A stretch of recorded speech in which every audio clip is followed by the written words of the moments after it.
भी हैं उनकी खिदमत को मद्देनजर रखते हुए उनकी फिक्र को करते हुए मुसलमानों को मुत्तहिद करना है,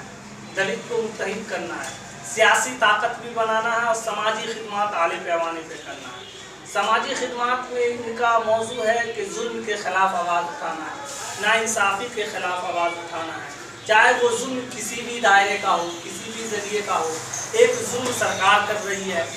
हुकूमत कर रही है, हुकूमत तरह तरह के कानून की शक्ल में कर रही है या नाइंसाफ़ी की शक्ल में कर, उनके खिलाफ आवाज़ उठाना है। दूसरा जुल्म कि हमारे समाज में लोकल लोग कर रहे हैं, लोकल सियासी लोग कर रहे हैं, लोकल सियासी दायरे के लोग कर रहे हैं, तो उस पर भी अगर आपकी हैसियत है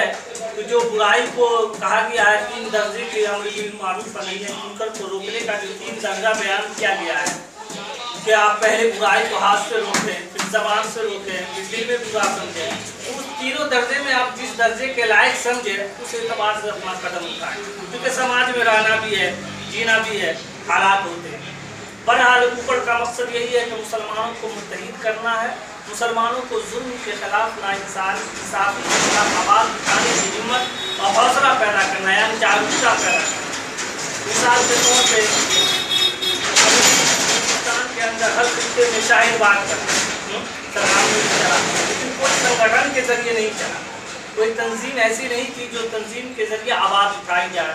बैक वक्त एक ताकत हो। वरना हम उलमाए किराम हैं,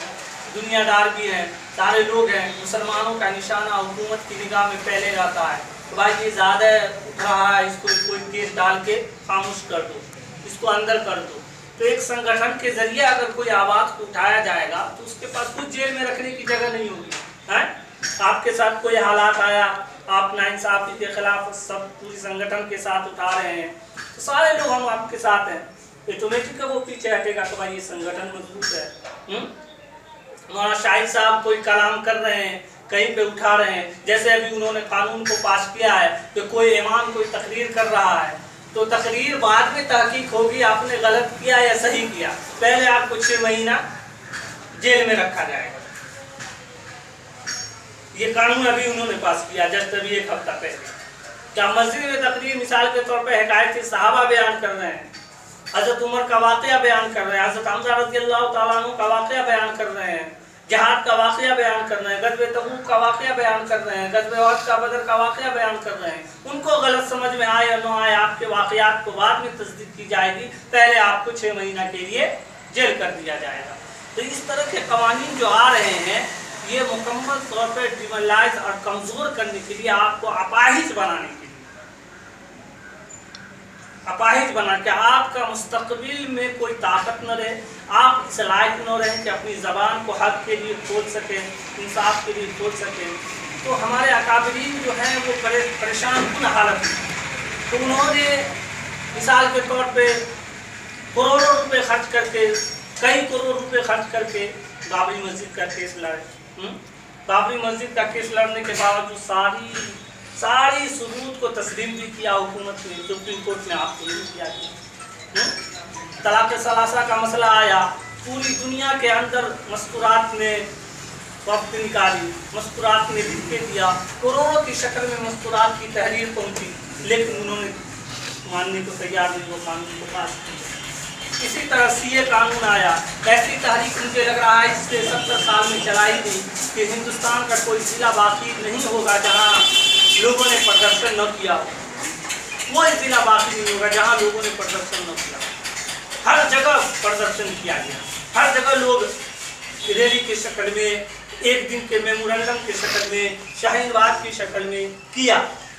जिंदा किया, मांग किया, लेकिन इन्होंने नहीं मांगा। वजह उनकी है कि पूरा निशाना हुकूमत का यही है कि मुसलमानों को कमज़ोर कर दिया जाए, दलित अति पिछड़ा उनको और कमज़ोर कर दिया जाए। मुकम्मल ये कि हिटलर वाली सोच है कि किसी तरह गुलाम बनाया जाए, जैसे अभी यूपी में हो रहा है, अभी हाथरस का केस हुआ, पूरी लोग विपक्ष का सबसे ताकतवर नेता राहुल गांधी कहलाता है, ताकतवर कहेंगी प्रियंका गांधी कहलाती है, उनको भी मारा गया, उनके भी काले पकड़े गए, उनको भी धक्का देते गिराया गया। अब खुद मुजरिम के बाज़ाब्ता माला पहराने के लिए जेल पहुँचे, मुलाकात करने के लिए जेल पहुँचे उनके। तो ये सारे हालात जो हिंदुस्तान में आए हैं, ये हम लोगों को कह रहा है कि अपने मुस्तकबिल की तैयारी कीजिए। अब मुस्तकबिल की तैयारी क्या है? तो मुस्तकबिल की तैयारी अकाबरीन की निगाह में दो है कि अपने अंदर अपने समाज को जगाइए कि हमेशा वो जगा रहे। दूसरा ये कि अपने इलाके में जितना ज़्यादा से ज़्यादा हो, हर बच्चा, हर घर का बच्चा तालीम हासिल करे, हर घर का बच्चा तालीम हासिल करे, जो जिस लायक है आला से आला तालीम हासिल करे, अपने बच्चे को वकील भी बनाए, अपने बच्चे को डॉक्टर बनाने की सलाहियत डॉक्टर बनाए, अपने बच्चे को IPS में बैठाने की सलाहियत IPS बनाए, पूरा एक जागरूकता पैदा करे कि उसकी तैयारी हो। जब आप अभी से तैयारी करेंगे तो इसका फ़ायदा 20 साल, 25 साल, 30 साल के बाद नज़र आएगा। कि मिसाल के तौर पे आप ये टारगेट लेते हैं कि हमारे गांव में एक वकील पैदा हो, तो अगर एक साल में एक वकील का आप टारगेट लिए तो एक साल में, तो 10 साल में हम 10 वकील पैदा कर लिए। अगर आप अपने